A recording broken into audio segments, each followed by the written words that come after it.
Woke up, took a deep breath, realized I was suffocating from real niggerism. I ain't even have to eat yet. Got a full plate, recognizing they don't recognize my rhythm. Tell the devil he can eat a dick. Real spit, that's lit. I know, cause I'm bugged while he's down on his luck. Spill his guts with village rust, been eating us for lunch fast. 4,795 months, but we finna take over for the 9-9. One sip for all glass, slipper in the jaw. Lady liberties are trying to gotta kick in the balls. About just cause, every beat has balls or claws. But us can't even call for help. All we have is so-called knowledge yourself. Even that's manufactured, whole quiet is kept. More money, more problems, we acquire more debt. Generational wealth is at the bottom of a well. Solitary confinement in a mighty cold cell. In a land which no man dwell. All the violence being felt. Neck harness with a noose, whip back full of wealth. Trying to terror in your eyes. To the vision of the youth, deformed, be born, about to see four units in the city in a drop. That's Nino. Separate your wig from your scalp. That's chemo. Sabi, no weed, no molly. Act bevo, lottie. That Hollywood shit is for the birds. Frankly, I'm really perturbed. Doesn't anyone serve the people that deserve a hero reserved and regal immersed in evil in a place with a race that emerged. Illegal got zero tolerance for ego tolerance. I see no progress. Why we so complicated? Cold day in hell when this hell freezes over you. The only thing colder is the stare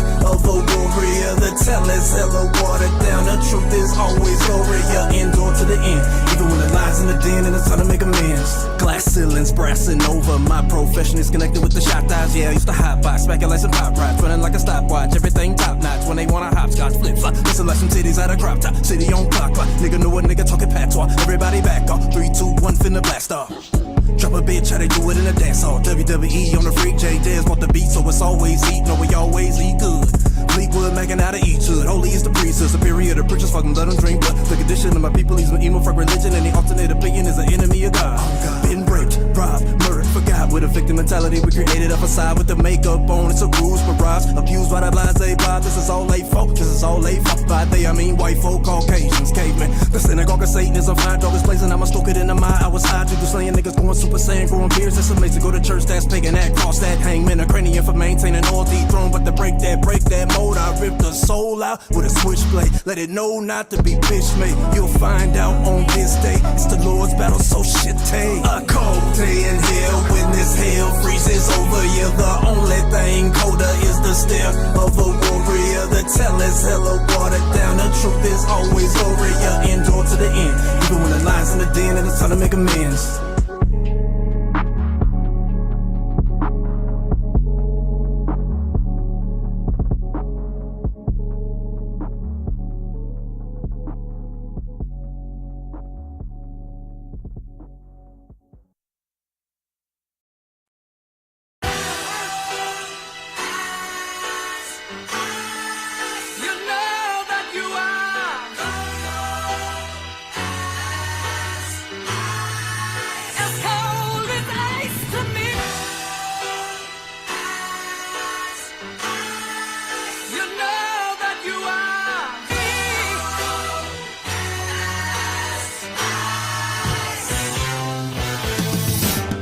Take a second, we reflecting with the light, but this the life, I fucking love it. Wouldn't trade it to be white, nah, that's alright. I got the right at birth, the devil's redefining work.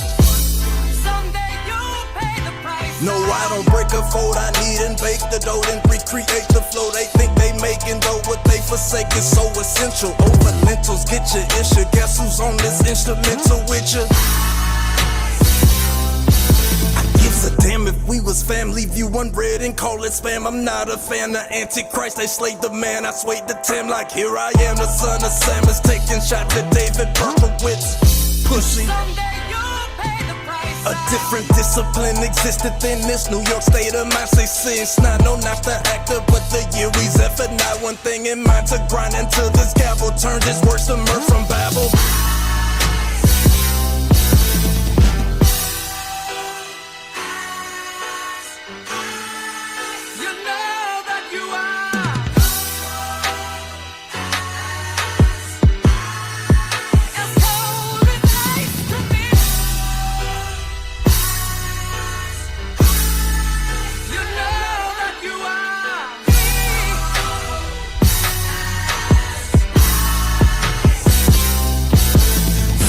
Since 69, I follow protocol. This kingdom built on God bones, so I can't love Esau, and I can't fuck with y'all. I ain't gotta say it twice, you vouching for the enemy, but someday you'll pay the price. look, My father ain't have a father cause of dope, I'm anti-politics.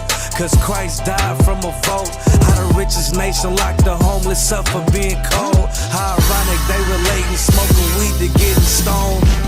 You trim your ways and seek they love. I'ma bring this sword back wet with a vesta dipped in blood. Niggas giving up when they don't even give enough. Going nowhere fast, niggas always in a rush. I give them love cause my brother's lost. Christians eating, watch they brothers starve. No way I can serve another God. I give my love cause my brother's lost. Christians eating, watch they brothers starve. I can't serve another God. Cold-blooded. You know that you are as cold as ice to me. You know that you are.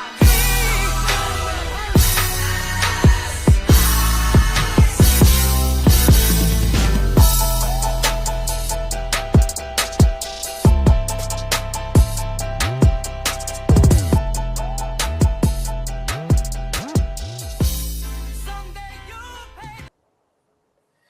All right. Shalom. Girl, you live with the Israelite School of Universal Practical Knowledge. Priest and Captain Soccer War holding down the class live from Memphis, Tennessee. I see that's the problem right there. Every Tuesday, Wednesday, and Thursday, we have classes here in Memphis from 6 to 8 p.m. Central Standard Time. Since 1969, the Israelite School of Universal Practical Knowledge has been teaching so-called Blacks, Hispanics, and Native Indians the truth according to the Bible. What is the truth? Truth is that so-called Blacks, Hispanics, and Native Indians descend from the greatest people that have ever walked the face of the earth. The Bible identifies us as the lost 12 tribes of the nation of Israel. And in the year 2026, there's nothing more important than for God shows them people to learn the truth of who we are, where we come from, and what our purpose is on this earth. What we like to do with these classes is go into this book called the Bible to give brothers and sisters an opportunity to learn, to gain the knowledge, wisdom, and understanding that's necessary for us to come back to being the people the Most High called us to be, so we could reclaim our righteous place on the earth as kings, priests, princesses, and daughters of Zion. With that being said, we like to start the classes off with questions. If any brothers and sisters have questions online, all you got to do is type them in. If you have questions in the room, all you got to do is raise your hand. If there aren't any questions, then we'll go ahead and get into the topic of tonight's class.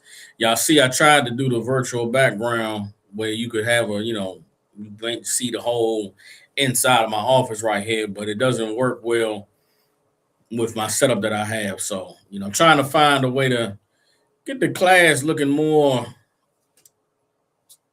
how UP Clay classes look. But with this camera angle that I have and the setup that I got, this is what we have. You know what I'm saying? I've tried various angles. If I zoom the camera out too much, y'all see too much of the room. I got the fleur de lis on the wall up there. I got the two swords crossing, you know what I'm saying? I got a small desk that I'm utilizing right now. It's not the typical podium we have in the UPK where I got all of the ornaments set up, you know what I'm saying? That's why you don't see that visual. So I tried to go with the virtual background today, but it's slowing the visual up. So I'm just gonna go with the typical view that I've been utilizing. All right.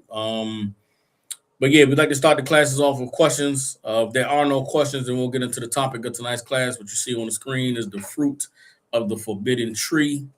We're going to talk about what took place in the Garden of Eden in today's class. We can go back into Genesis, the second chapter, with the Lord forming Adam and with giving him the warning of not eating of the tree of the knowledge of good and evil. We'll go into Eve and her being beguiled by the serpent and really get an understanding of what the conditions that existed in the garden that made it so that Adam and Eve were able to be tricked by the serpent. There was something that was not present in the Garden of Eden that we have present with us today that can help us not make the mistake that Adam and Eve made. And when you understand what we're going to break down in class today concerning what was not present in the Garden of Eden with Adam and Eve, you'll understand a little bit of why the Bible stresses the importance of a thing that we all have today that helps us to obey the Most High and to keep the law, statutes, and commandments. You understand? So I don't see any questions. We'll go ahead and get into that topic of tonight's class. So again, if you're taking notes like you should be with these classes, you want to title this "The Fruit of the Forbidden Tree." All right. Or actually, a better title, which is the one that I have in my notes, is "Naked and Not Ashamed." That's what should have been the title of the class tonight. I messed that up. The title of the class should be "Naked and Not Ashamed," but you could also put "The Fruit of the Forbidden Tree." All right. So we're gonna start at Genesis chapter 2. We're gonna go to verse 15. All right, Genesis chapter 2, verse 15. And I remember before I came into the Israelite School of Universal Practical Knowledge, I had read the Bible, pretty much front to back, right? And it's such a vague memory that I have of me reading the Bible because what I did know at that time is that there was a lot that I did not know. You understand? And in my search for the truth, I knew that I would know that I found the truth when I found someone that could answer the questions that I had about what I didn't understand in the Bible. And one of the first questions that I had when I read the Bible all those years ago as a young man was here in the book of Genesis. It was in Genesis, I believe, the 4th or 5th chapter with Cain and Abel. And my question that I had was, if Adam and Eve were the first two people on earth, how did Cain go to a city that was already named Nod and find him a wife? And I remember when I was searching for the truth, when I was in the Christian church, I asked that question. Nobody had an answer. When I went into the Muslim mosque and I asked that question, nobody had an answer. When I started studying, Egyptology and all these metaphysical religions and all these different belief systems that were out there, I would ask everybody about Adam and Eve and Cain finding a city that was named already and getting a wife, and no one could answer it. It wasn't until I came into the Israelite School of Universal Practical Knowledge under commanding General Yohana. I sat in the school down there in D.C., and General Katham was teaching the class. And I asked a question about Adam and Eve and the city of Nod, and General Katham gave me the breakdown on Adam and Eve and how they were not the first two people on the planet Earth. And that answer that General Katham gave me in class that day let me know that this was the place where I was going to learn the truth about the Bible, where I was going to learn the truth about God. And I thank the Most High for that question and for the answer that General Katham was able to give me, because I have known that this was the home of the truth since then. And it is topics like the one that we're going to cover tonight, topics like the one we went through yesterday with the baptized by fire. You're only going to get that knowledge and understanding in the Israelite School of Universal Practical Knowledge. You're not going to be able to understand the scriptures and get the insight of how to apply this to your life outside of the ISUPK. You understand? And it's because the Holy Spirit dwells here. You understand? Learning that this is the truth that you need to learn in order to gain the Holy Spirit. This is the truth that you need to learn in order to understand the Bible and to unlock the meaning of salvation and of obedience and of righteousness. Outside of the knowledge, you understand, of the truth, you cannot obtain the knowledge and the understanding of any of those other things that are very vital to living a life that is pleasing to the Most High. Everybody understands. And so this breakdown tonight is one that comes from this knowledge and wisdom that the Lord has given us under commanding General Yohana and the ISUPK. All right, so this is again Genesis. We're going to start at Genesis chapter 2 and verse 15. All right. So this is Genesis 2 and 15. It says, "And the Most High power," you see the word Lord God there. If you read it in Hebrew, that word Lord is the Most High's name. That word God is Elohim. You understand? It's the Most High power. Yahweh Elohim is the Most High our God, or Yahweh Elohim, or Yahweh Allah. Yahweh Elohim is the Lord God. Everybody understands. So when I read Lord God, I'm going to say the Most High power, so everybody understands. All right. So this is Genesis 2 and 15. "And the Most High power took the man and put him in the Garden of Eden to dress it and to keep it." What was the Garden of Eden? The Garden of Eden was the choicest part of the earth at the time when humans were created.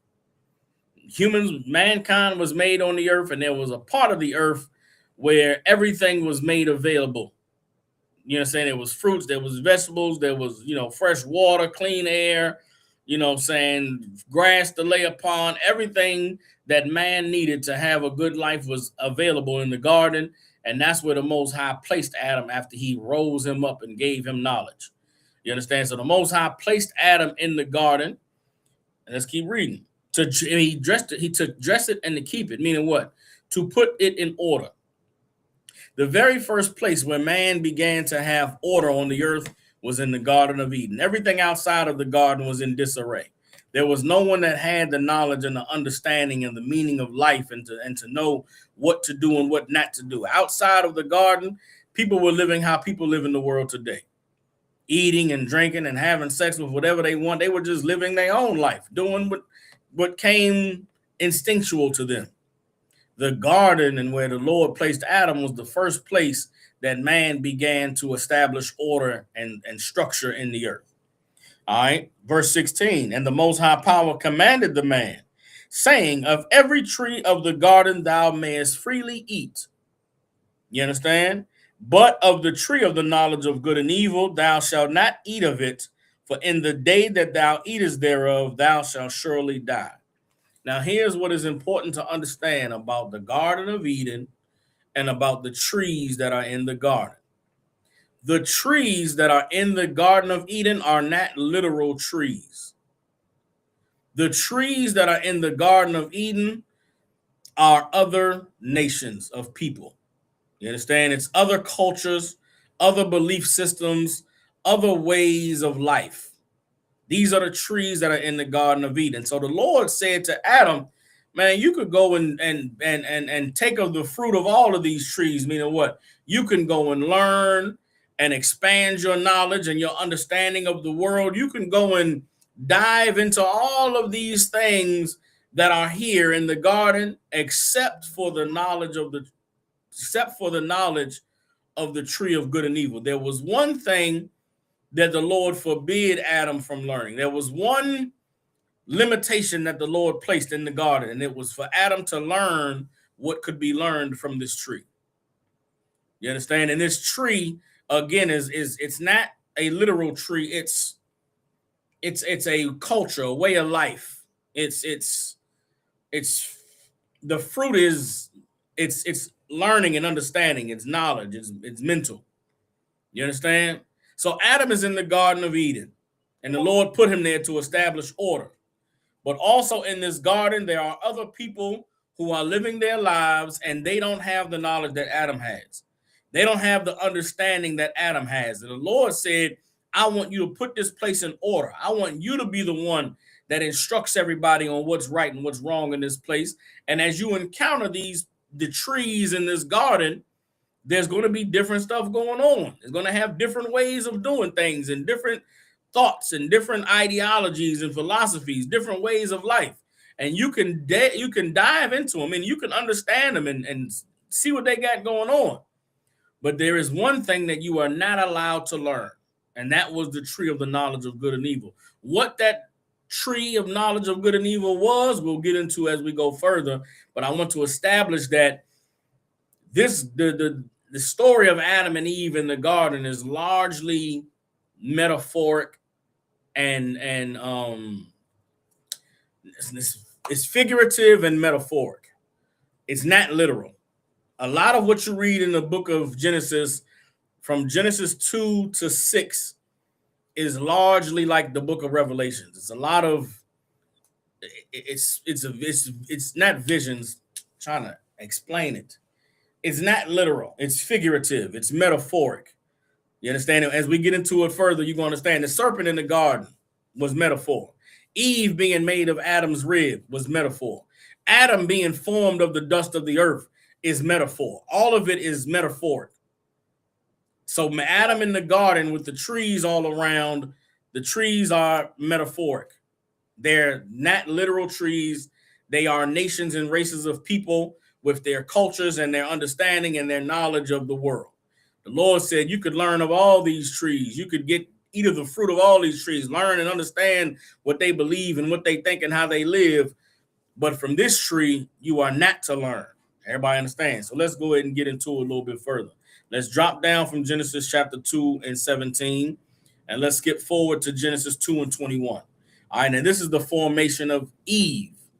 Again, I'm taking you through the metaphor so you can understand what is going on in the garden before we get into the serpent and the transgression and what was missing in the garden that enabled Adam and Eve to be tricked by the serpent. All right. So this is Genesis chapter 2.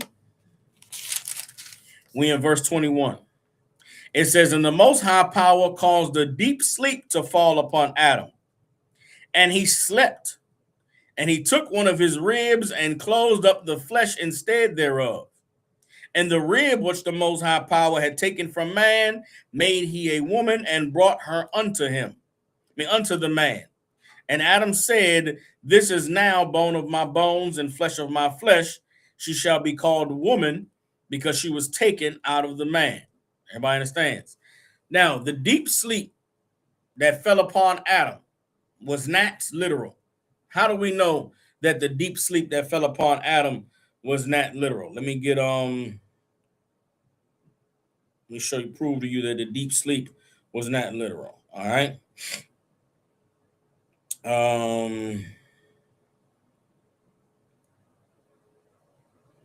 Hold up. Let's get Isaiah chapter 29, verse 10. Get Isaiah 29 and 10. All right. This is how you know that the deep sleep that fell upon Adam is not literal and that it is figurative. All right.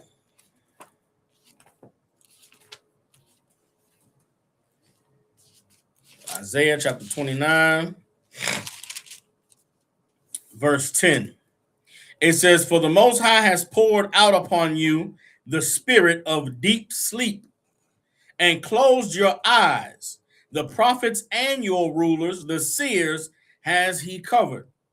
Verse 11, and the vision of all is become unto you as the words of a book that is sealed, which men deliver to one that is learned, saying, read this, I pray thee. And he saith, I cannot, for it is sealed. And the book is delivered to him that is not learned, saying, read this, I pray thee. And he saith, I am not learned. The deep sleep that fell upon Adam was a time of Adam not understanding what he was going through, what was happening in his life. Very much like our people, we have gone through a period of deep sleep where we have not known who we were. We have not known the truth about God. We have not known how we're supposed to live. We have the Bible. We were given the religion of Christianity. We were taught about a Jesus and a God that loves everybody, but yet we cannot find our way to doing what God said to do. We have not found our way to being the people that God called us to be. Why? Because we are in a deep sleep. Even though we have the Bible, we have the words, we have the religion, we can't find a way to be the people that God called us to be. Now we're receiving the truth. Now we're getting the knowledge and the understanding. And what are we doing? We're waking up. We're waking up to how we're supposed to live. We're waking up to how we're supposed to eat. We're waking up to knowing that we're supposed to keep the Passover and keep the high holy days and no longer celebrate Christmas and Thanksgiving and Valentine's Day. Before this knowledge and understanding was made available to us, we were in a deep sleep. Well, in this same vein, Adam was in a deep sleep when the Lord made Eve his wife. You understand? What was the process of Eve being taken from Adam's rib? Remember, Adam was placed in the garden and was given instructions to dress it, to put it in order. As Adam is in the Garden of Eden and he's around all these other trees with their knowledge and their understanding, Adam has the laws of God. Adam has the understanding and the wisdom that was given from the Most High. And Adam is out there teaching. Adam is interacting with other people and he's dropping the truth and telling them, nah, man, the Lord said we're not supposed to eat that. And we're not supposed to do this. And we're not supposed to do that. Well, there's a woman in Adam's family that is hearing him. This woman that's hearing him is learning from Adam and she's being drawn closer to Adam. And without Adam understanding it or knowing it, this woman that he's been teaching and been raising up becomes his wife. Adam looks up one day and realizes, damn, this sister that I've been dropping the truth on has been learning from me all these trees in the garden, all of these cultures and all of this knowledge and these different ways of life that are available. This woman wants to follow me. This woman wants to be down with what I'm down with.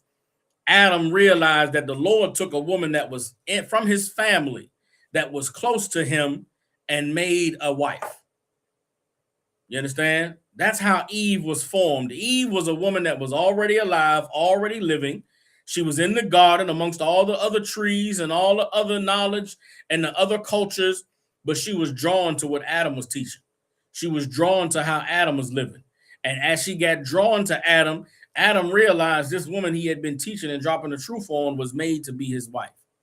And that's why when he made her his wife, Adam said, this is back in Genesis chapter 2, verse 23. And Adam said, this is now bone of my bones and flesh of my flesh, and she shall be called woman because she was taken out of man.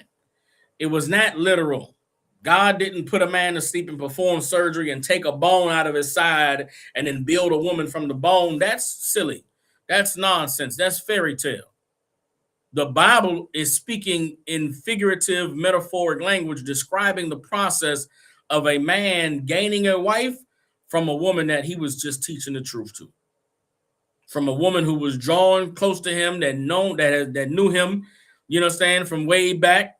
And he woke up one day and realized, damn, I should make this woman my wife. This is the woman that the Lord sent to be with me.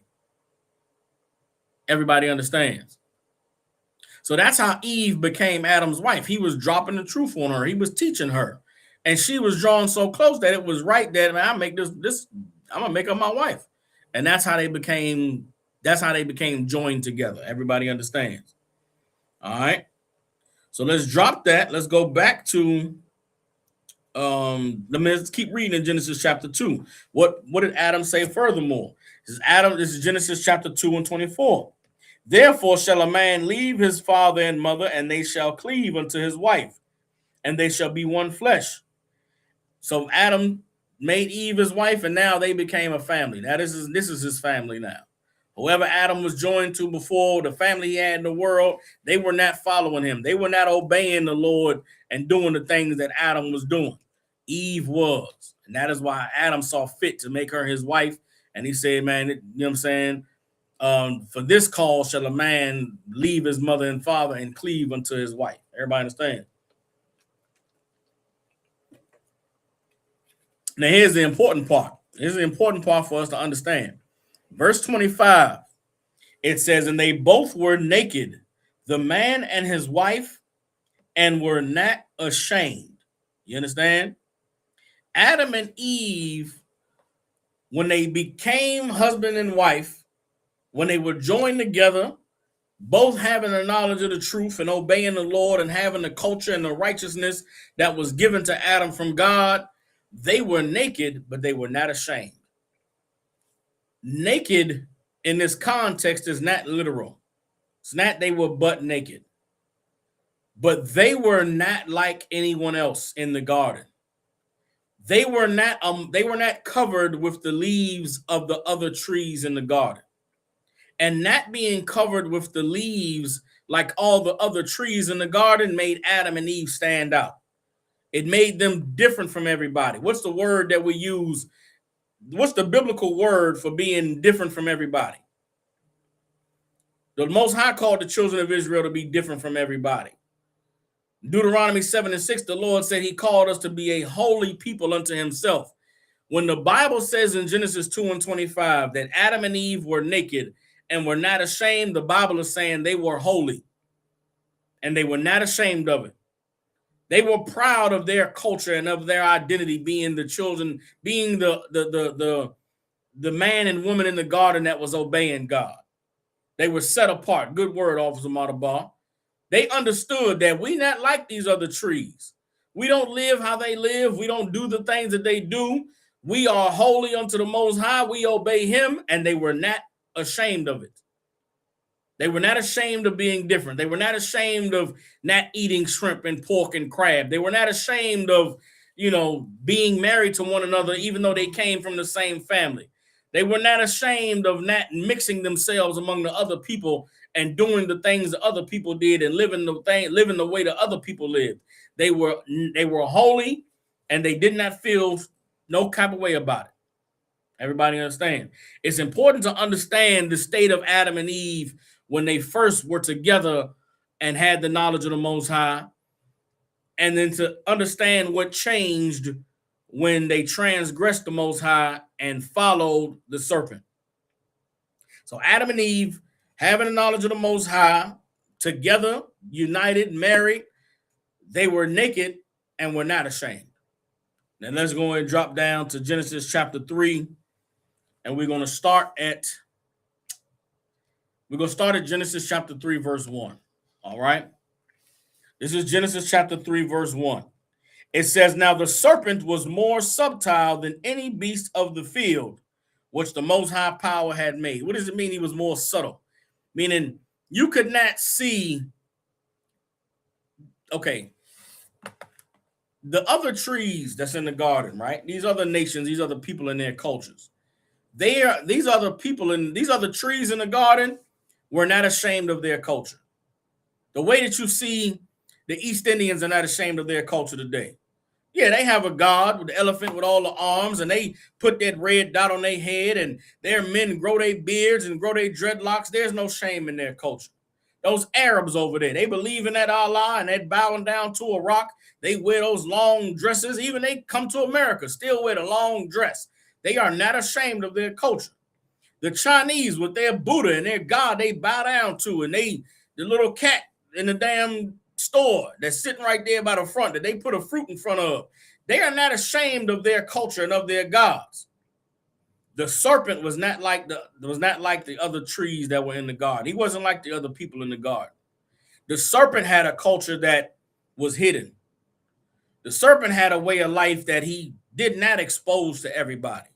The serpent had a culture that was not something he was openly sharing with everyone. It was something that he hid away, which is why the Bible says he was the most subtle beast of all that the Lord had made.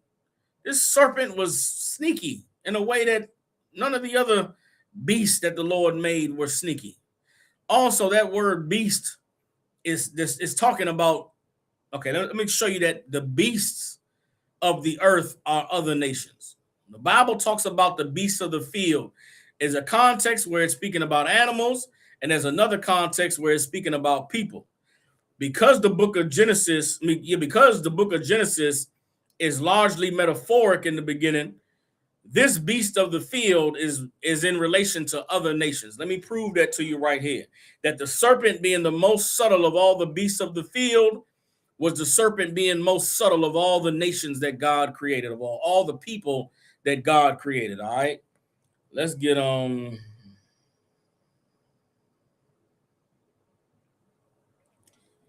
let me get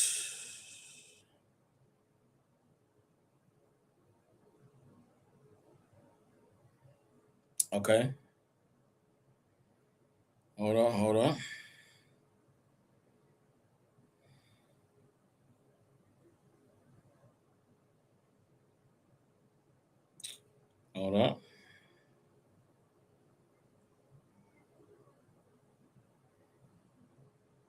Okay, this is Ezekiel chapter 34, verse 5. Everybody understands?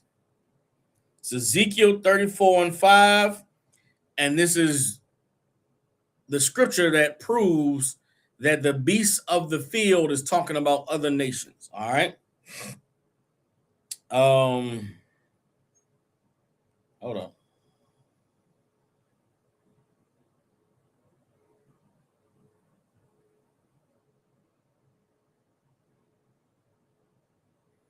Hold on. Okay, here we go. So hold on. Let's Ezekiel 34.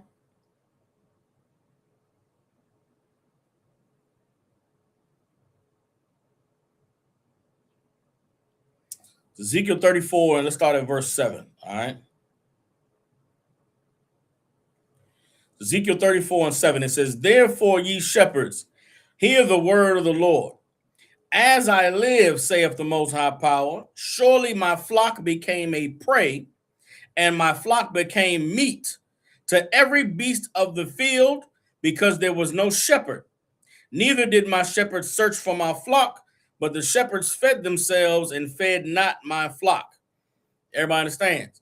The metaphor here is the Lord is talking about Israel as sheep and our leaders as shepherds. And because the shepherds did not watch over the flock became meat to the beasts of the field. Now, the beasts of the field are what? All carnivores, wolves and lions and snakes and vultures and all the animals that eat other animals. But if the children of Israel are sheep in this metaphor, the beasts of the field are the other nations. And that's what the Lord is talking about here in Ezekiel 34. There's plenty of other examples of the Lord describing Israel as sheep and describing our enemies as beasts of the field. That is what is happening in Genesis, the 3rd chapter. The serpent being the most subtle of all the beasts of the field, meaning he's the most sneaky of all the other people that are on the earth. All the other people living at the time that Adam and Eve encountered the serpent was the most subtle.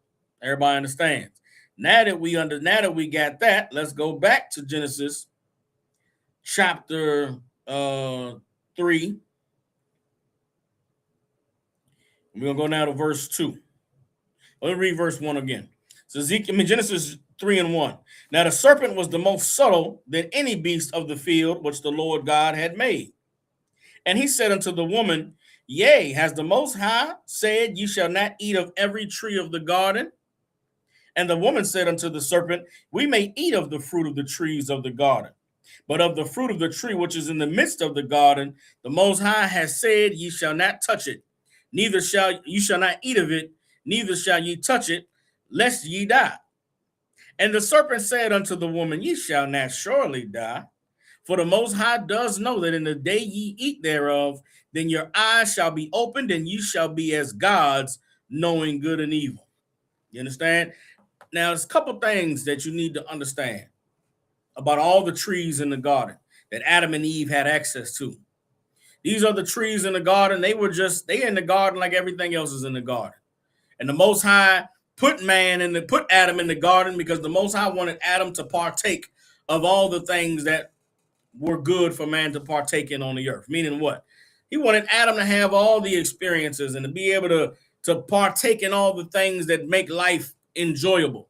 Part of that is interacting with other cultures. Part of that is interacting with other people and learning and understanding and gaining a respect from one another. These other nations that were in the garden, these other trees, the Lord said, man, you could learn, you could understand what they do and how they live and interact with them, and it's not a problem, except for that tree that's in the middle of the garden. That tree that's in the middle of the garden is the one that you cannot learn from. It's the one that you cannot interact with. Why? Because the tree that was in the middle of the garden was prominent. You understand?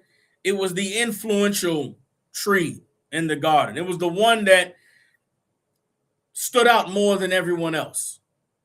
And that's why the Lord warned Adam against it, because what exists in this prominent tree that is in the middle of the garden that stands out more than all the other trees is the thing that I don't want you to become. It's what I don't want you to learn of. And it's very similar to how we exist in this world today, where there's other trees and other cultures and other nations and other people living their life. But there's one culture that is being forced on everyone else. There's one way of life that's being pushed to the four corners of the earth. And that is the ways of our oppressor in this world today. You understand? The Chinese never went out and conquered and murdered in the name of Buddha. You understand? They didn't have to make everybody become Buddhites and worship the Buddha religion. The Africans in their many villages with their many different gods never set out and conquered and unalived people in the name of their, alligator god or their river god. They live and they worship whatever they worship in their land. The East Indians never went out and conquered everybody and made everybody bow down to Shiva. You understand? But when our oppressor rose to power in the earth, he went out and conquered everybody and made everybody bow down and believe in the image, you understand, of Caesar Borgia. made everybody convert their belief and say that the white man was God, that the white man was Jesus. They painted themselves as the image of everything great and mighty of all the nations. That's what the tree in the midst of the garden was in the days of Adam. And what have we found lies underneath the culture of our oppressor, the culture that's being pushed on everybody around the earth? It's a culture of oppression. It's a culture of, understand, everything that is evil and unnatural that goes against God. On the surface, our oppressor seems to be wonderful and holy and everything great, and technology and all the good things come from America. But what's going on really? What is the culture of America really? The culture of America is Jeffrey Epstein. The culture of America is the Roman agoge. You understand? Our oppressor's culture is built on homosexuality. It's built on pedophilia. It's built on, sex trafficking children and women. It's built on lies. It's built on incest. It's built on everything horrible and evil. That was the tree in the midst of the garden. That was the fruit that the Lord never wanted Adam and Eve to partake of, because to learn of that would put you against the Lord, put you in opposition to the Most High. Everybody understands? The tree of the knowledge of good and evil was the knowledge of how the serpent and his people lived. And Adam and Eve were never meant to learn and understand this. How do you sum up the culture of our oppressor? How do you sum up the culture of the serpent that was in the midst of, and the serpent and the tree that was in the midst of the garden? You sum up their culture with with 3 words: rebellion against God. Rebellion against God is the culture of white people. Everything that God says, the white man's culture is the opposite. You cannot obey God and be a part of the culture of America. You cannot partake in the culture of our oppressor and obey God. And this was what God warned Adam against in the garden. All these trees, all this knowledge, all this understanding that you could just learn, you can learn it. But do not learn from the tree in the midst of the garden. Do not accept their way of life. Do not learn their way of life, because their way of life is going to cause you to disobey me. Now, how can I prove this? Let's keep reading. You understand? So this is Genesis chapter 3, verse 6. And when the woman saw that the tree was good for food, and that it was pleasant to the eyes, and a tree to be desired to make one wise, she took of the fruit thereof and did eat. What did Eve do? Eve listened to the serpent. And Eve looked at the tree and saw that they were living beautifully. Oh man, they had, wealth and power, and they looked like they were having a good time, having parties, and just it seemed on the outside like it was just such a wonderful place. When you're poor and growing up in the Black community, Hispanic community, the lives that white people are living look so just wonderful. It looks nice. You look on the TV and you watch Leave It to Beaver and Dennis the Menace and the different shows we grew up watching. And, being white people's lives look wonderful. Looks amazing on the outside. But those of us who were able to spend, get into that world of our oppressor and be close to them, you get a close look at their lives and you realize, man, this is something wrong is going on here. I was that kid that grew up in the Black community, and I went to school with white kids. I went to school with Asians. I went to school with East Indians, and I was cool with them in middle school. My best friends in middle school, I had a brother from El Salvador. There was a Jewish cat, and there was an East Indian cat. We was all best friends, and we used to take turns going to each other's houses and spending the nights and doing little things. And I remember being at that East Indian cat's house. His mother was a doctor. His father was a lawyer. And I remember his father used to beat his mother up. I remember being over there and his parents getting to arguing. And they, we had to leave out the house. And I remember him in confiding in us that his mother used to his father used to beat his mother, beat him and his brother real bad. And it wasn't because of their grades or whatever, but it was just, that was their culture. Things don't go right, they take it out on the family.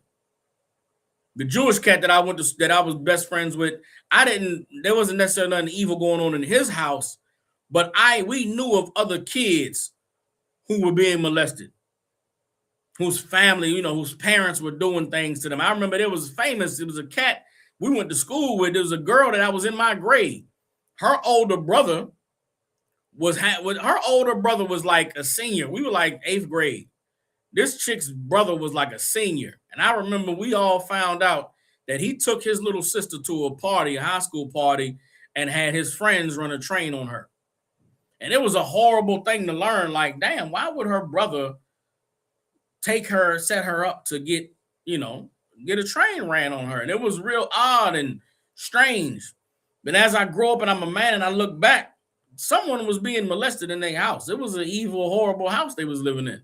And that is what the side of our oppressors that we don't get to see. Their culture is one that is built on pedophilia and molestation and sexual trauma in ways you can't imagine. That is their culture. It's not like it's a unique thing. It's not like it's 1 in a million or 1 in 1,000. It's almost every one of them, every one of their households. It's the Roman and the Greek custom. It's their culture. It's how they've always lived. They grape and molest and do sexual trauma to their children. You understand? And on the outside, looking in, it looks wonderful. It looks fun. I know those Epstein parties look fun. Oh, man, the Epsteins and the island, man, there's girls running around at Playboy Mansion. Oh, man, there's girls running around, they naked. You go in there and have sex, man. You go in a room and get it in. Then you get there and find out that in this room, there's sex being had, but there's no women. Yikes. You go in a room and there's stroking and bodies and oil, and you look around and there's no broads in there. What? You go to, you go to acting classes and take acting classes. You get in the gym and you work out and you get all strong and your body get all cut. And you go to the audition and it's a man in a room and a couch. And you go in there and you want the role. Well, we have a certain look we're looking for. We need to, take your shirt off. Let us see your body. Let us look at you. Let us, this and that and that and this, and where this is the scene where you're gonna have to do this and do that.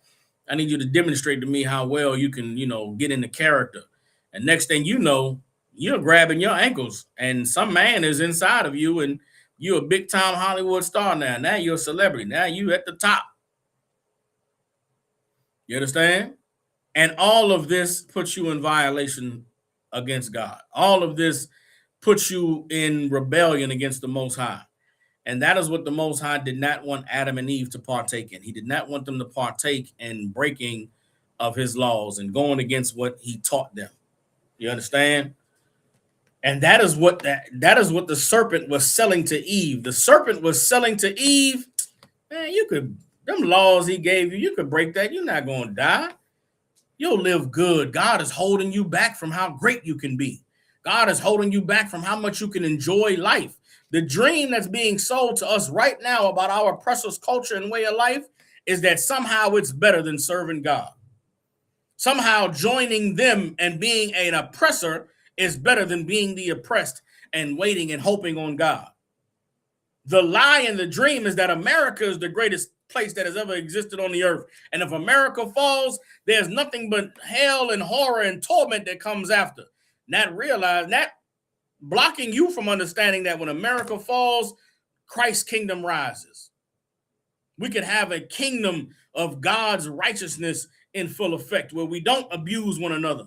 We don't take advantage of one another. We don't oppress each other, but we all live together and everybody has what they need because we all following the laws of God. That is what they try to block you from. That's what the serpent did to Eve in the garden. Blocked her from understanding that her life was already perfect.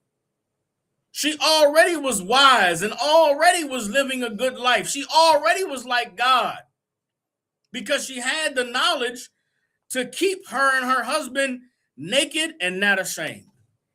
Eve got tricked out of righteousness, got tricked out of being holy, and she got tricked into being a part of the tree of the knowledge of good and evil. She got tricked into being a part of the culture that was in rebellion against God. Now let's keep reading. I'm going to prove everything I'm saying. All right. So Eve looked at the tree and considered what the serpent said and said, yeah, man, they look like they having fun. They living a good life. I want to partake. And she joined in the culture. She learned of the culture and the way of life of the serpent and the tree that was in the midst of the garden. And she came and told Adam and got Adam to join her in eating the things that were unlawful. You understand? And who getting high and smoking drugs and being intoxicated and, you understand, doing things that God had told them never to do. And as they are living this life and joining the culture and the people, learning of the ways of the tree that was in the midst of the garden, this is what happened. This is let's read Genesis chapter 3, verse 6. And when the woman saw that the tree was good for food and that it was pleasant to the eyes and a tree to be desired to make one wise, she took of the fruit thereof and did eat. Her eating of the fruit of the tree of the knowledge of good and evil is not physical. It's not biting into an apple. It's not, eating a pomegranate. It's gaining, it's food for thought. It's learning and understanding this culture and this way of life, and then saying to yourself, that's not so bad. I could see myself living that way. I could see myself doing that. I could see myself eating these things and celebrating these holidays. Yeah, I could break away from what we used to do because this way seems better. This way seems more wise. That was the fruit that Eve ate of. She learned of that culture and that way of life and said, hey, man, I think this is better than what we've been doing. And she came and told Adam, baby, I want you to join me in on something, man. I've discovered something that is the key to life. It's unlocked a pleasure that I've never understood before. It's unlocked a joy that I never experienced. And she got Adam to join her. Adam joined in the thing that Eve had gotten herself into, becoming a part of partaking of the fruit of the tree that was in the midst of the garden, joining in the culture and the way of life of the people of the serpent. And here's what the result was. Verse 7, and the eyes of them both were opened, and they knew that they were naked. Now, because they joined the culture of the serpent, because they learned of the way of life of the tree that was in the midst of the garden, they looked around and realized, damn, we naked. And this naked made them ashamed. This naked was no longer them being holy. This naked was now them being like everybody else. And they realized, damn, we don't have anything to cover us. We don't have anything to hide our shame. We don't have anything to make us feel confident and comfortable that the way we're living is the right way. You understand? Adam and Eve went from being holy, naked, and unashamed to now having joined the serpent and their evil and being naked and ashamed. And in their nakedness and in that shame, what was the first thing that they sought to do? Keep reading in Genesis chapter 3. Now we're at the end of verse 7. And they sewed fig leaves together and made themselves aprons. You understand? They took leaves from the trees that were in the garden and tried to cover themselves. They tried to put on somebody else's culture. They tried to hide themselves among the other nations and blend in with everybody else doing what they were doing, rather than stand out like they were before. You understand? What Adam and Eve did, well, I'm going to keep reading. There was something missing in the garden that Adam and Eve did not have, that they gained after joining themselves in the culture of the fruit of in the culture of the tree that was in the midst of the garden. There's something that became real to them that was not real to them before when they joined in the culture and partook of the fruit of the tree that they were warned not to partake of. And we're going to read it in this next verse. This is Genesis chapter 3, verse 8. And they heard the voice of the Lord of the Most High Power walking in the garden in the cool of the day. And Adam and his wife hid themselves from the presence of the Most High amongst the trees of the garden. Adam and Eve hid among the other nations. They tried to blend in with the other people. What does it mean they heard the voice of the Most High Power walking in the garden? Hearing the voice of the Most High Power walking in the garden would be like hearing the truth after you left it. Imagine you in the truth and you leave and you go back into church and you go back into Christianity and you forget all about this time that you dedicated to serving the Lord and obeying him. And then one day you out shopping and you hear somebody on the street saying, God called us to be his people. We the chosen people of the Lord. We shouldn't be, eating pork and we shouldn't be eating shrimp. You hear that somebody speaking the truth and you like, man, what the? It shocks you. And you don't want to deal with the shame of being covered in this other culture, having turned your back on the righteousness of the Lord and you try to hide from it. That's what happened with Adam and Eve in the garden. You understand? The truth that the Lord had given to Adam, the knowledge that the Lord had given to Adam, it came back. You understand? To Adam and Eve while they were in the garden. While they were in the midst of doing their evil, they heard the word of the Lord. And hearing the word of the Lord reminded them that they had disobeyed, reminded them that they had done something that they were commanded not to do. And they did not want to face it, so they tried to hide. Everybody understands? Again, it's metaphoric. All of this is metaphor. You read it and you think, how the voice of the Lord walking. You understand? It's metaphor. Everybody understands. So let's keep reading.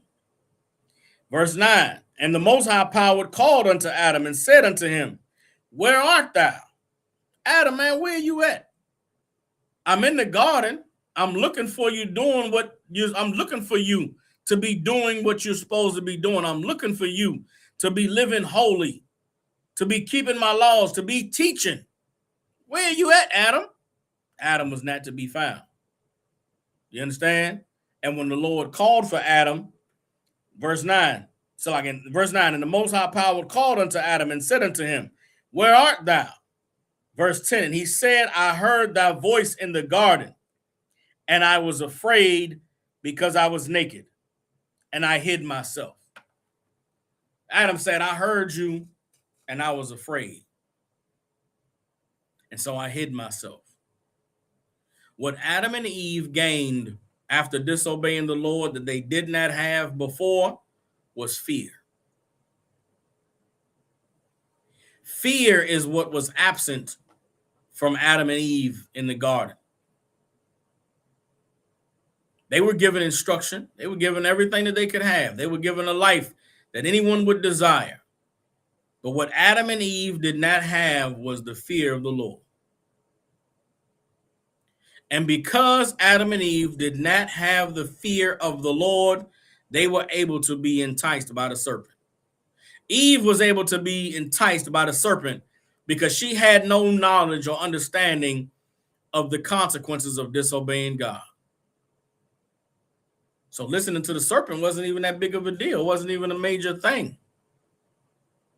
Remember, Adam and Eve were in the garden and were told they could eat of all the fruit that was of the trees of the garden. They could interact and learn and partake in what other people were doing and learn their cultures and customs and understand it and still be able to be themselves.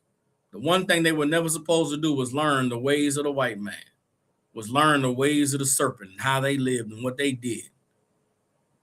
But without the fear of the Lord, Eve was able to consider what the serpent said and said, damn, he may be on to something. You understand? Why wasn't there a serpent present among any of the other trees? Again, because the other trees were not oppressive. They were not trying to impose themselves on Adam and Eve. They were not trying to fight about whose culture was right and wrong. You look today, we on the streets teaching the truth about the Bible, right? You know who doesn't fight with us about anything that we say? Asians, East Indians. Hell, even Africans don't fight with us. You know who fight with us? Christians and Muslims and Catholics. You want to know why? Because their culture because their belief is rooted in the ways and the culture of the white man, going all the way back in ancient times. That is why they fight and argue with us. You don't have Arab Muslims trying to argue with us about the truth that we teach. They don't care. It's European, not European, but it's Muslims who want to be accepted like Christianity is accepted that will argue with us and will fight with us. It's black people who have been raised Christian their whole life that argue with us and fight with us, because the religion, our oppressor, is an oppressive religion. These other cultures, these people are very happy keeping their culture to themselves. They want to keep their religion to themselves. The white man wants to spread his religion because his religion makes you a slave, because his religion allows him to take advantage of you and to molest your children and to take your wife and run trains on her and to have you as a man get bent over and grab your ankle so that you could get a contract. That is the tree that was in the midst of the garden. And the fruit of that tree was rebellion against God. And the Lord never wanted Adam and Eve to partake of that. You understand? And the serpent did his job in convincing Adam and Eve to go against the Lord and to join in the knowledge of the fruit of knowledge of the tree of good and evil. What Adam and Eve gained from that tree was fear. Because they disobeyed God, now they understood the knowledge of good and evil. The knowledge of good is if you do right, you ain't got nothing to be afraid of. The knowledge of evil is if you do wrong, there's fear of punishment. That fear was not present with Adam and Eve in the garden before they disobeyed the Lord. As soon as they disobeyed the Lord, Adam was afraid. He knew he was naked. Let's keep reading. Genesis chapter 2, verse 11. And he said, who told thee that thou wast naked? Hast thou eaten of the tree whereof I commanded thee that thou shouldest not eat? And the man said, the woman whom thou gavest to be with me, she gave me of the tree, and I did eat. And the Lord God said unto the woman, what is this that thou hast done? And the woman said, the serpent beguiled me, and I did eat. So now, in fear, nobody wants to take accountability.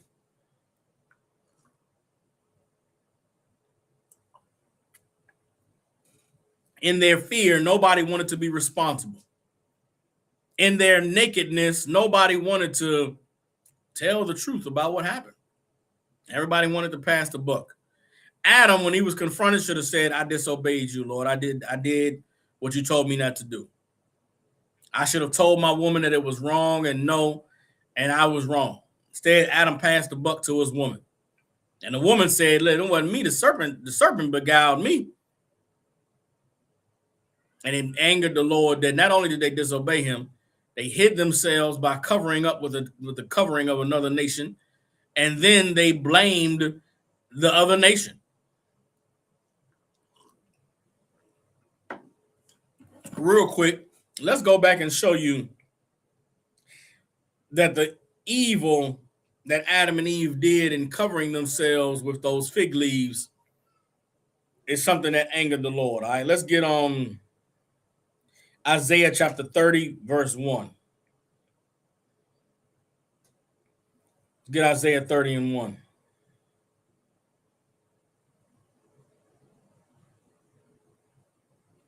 You understand? And Isaiah 30 and 1 is a precept for Genesis 3 and 7. You understand? The eyes of both of them were open and they knew that they were naked, and they sewed fig leaves together and made themselves aprons. You understand? Isaiah 30 is a precept for that, for the evil that Adam and Eve did. Once becoming ashamed of their nakedness, they tried to hide themselves among the other peoples. Isaiah 30 and 1 says, woe to the rebellious children, saith the Lord, that take counsel, but not of me, and that cover with a covering, but not of my spirit, that they may add sin to sin. It's one thing to rebel against God, to disobey him. It's another thing to hide, to try and pretend that you didn't do it, to pretend like nothing happened, nothing to see here. So how do you do that? How do you pretend that nothing happened? Imagine you in the truth and you know you can't have sex with white women. You go have sex with a white woman and leave the truth. You go back to being Christian, so you'll never have to face the school.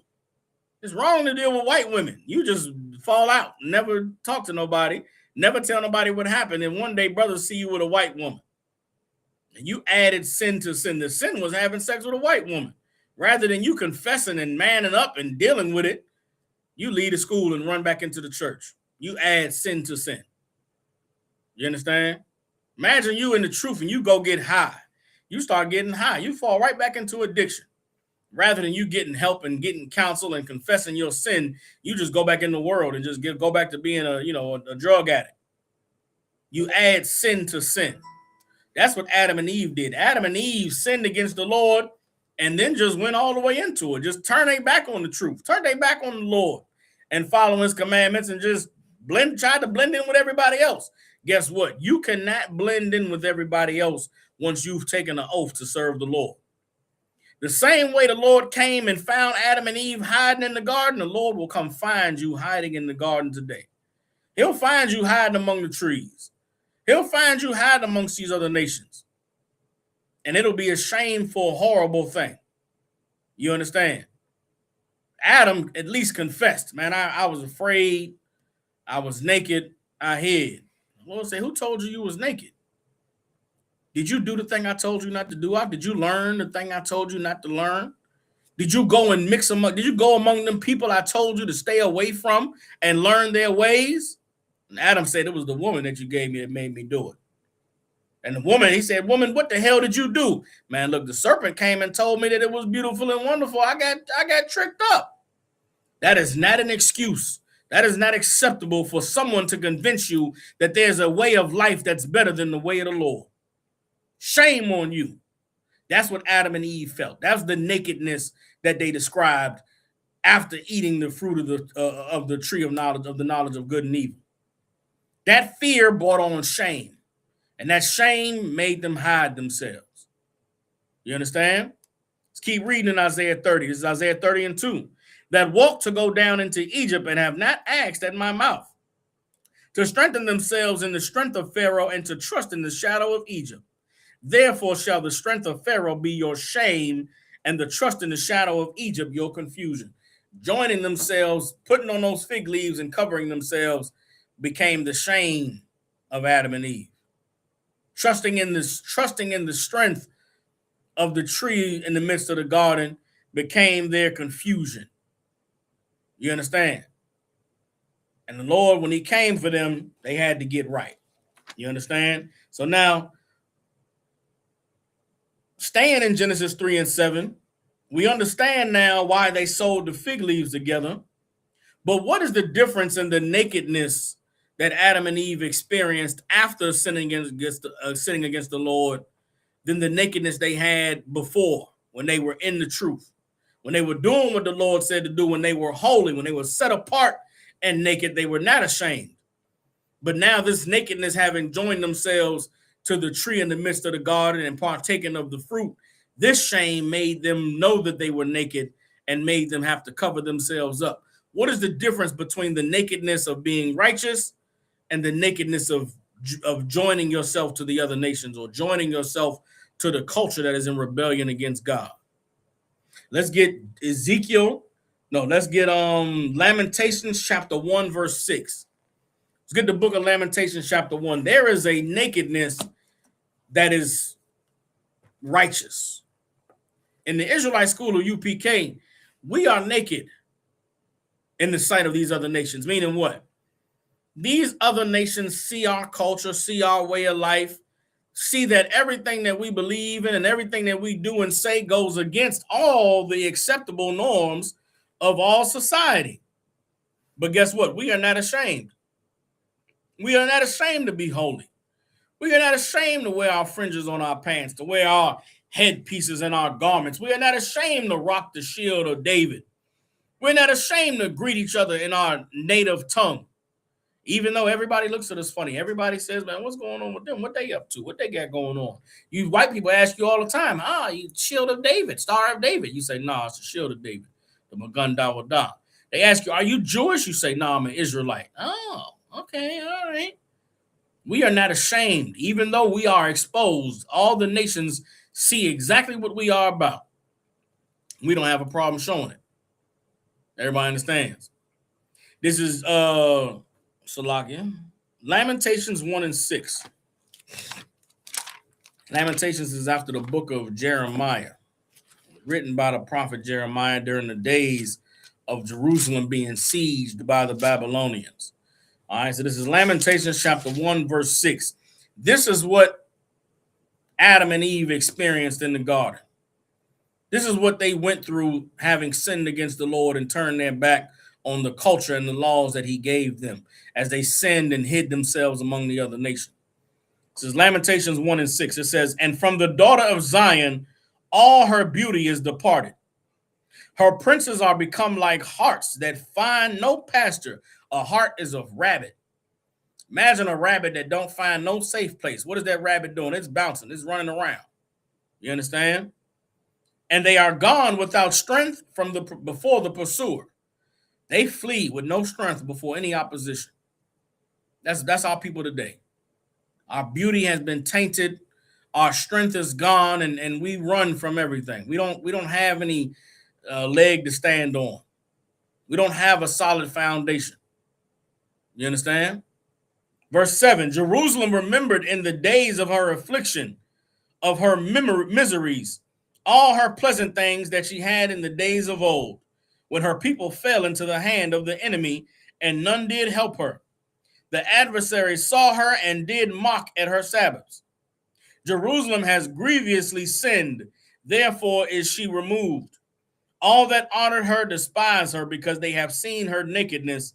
Yea, they sigheth and turneth backward. You understand? The shame, the nakedness that Adam and Eve experienced after joining themselves to the tree in the midst of the garden is the same shame you feel when you go back into the world, when you go back into sinning. Or it's the shame for all of us when we woke up to the truth. The thing you have to fight through to come into the truth is the shame that for so many years you believed a lie. The shame of, damn, I can't believe that I really was a Christian. I really ate pork and shrimp. And some of you really was a homosexual. Some of you really was a lesbian. You really was some of you was selling vagina. You really was out there selling vaginas. You brothers, you really was out there. I'm going to say we was selling vagina, Salakia. We were getting high. We were buying prostitutes. We was homosexuals. We did all the evil things that the world said to do. And then you learn the truth and you look back and you are ashamed that the things you've done. You are ashamed. And how could I ever have believed that that was acceptable? How could I ever have believed that that was the way to go?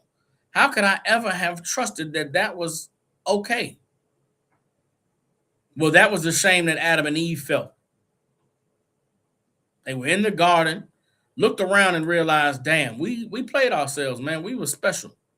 We were unique. We were beautiful. We were different than everybody else. Now look at us, doing what everybody else is doing. And it's a shame. And in the midst of that shame, you don't want to just, you don't want to just be another nigga. You don't want to just be another, drug addict.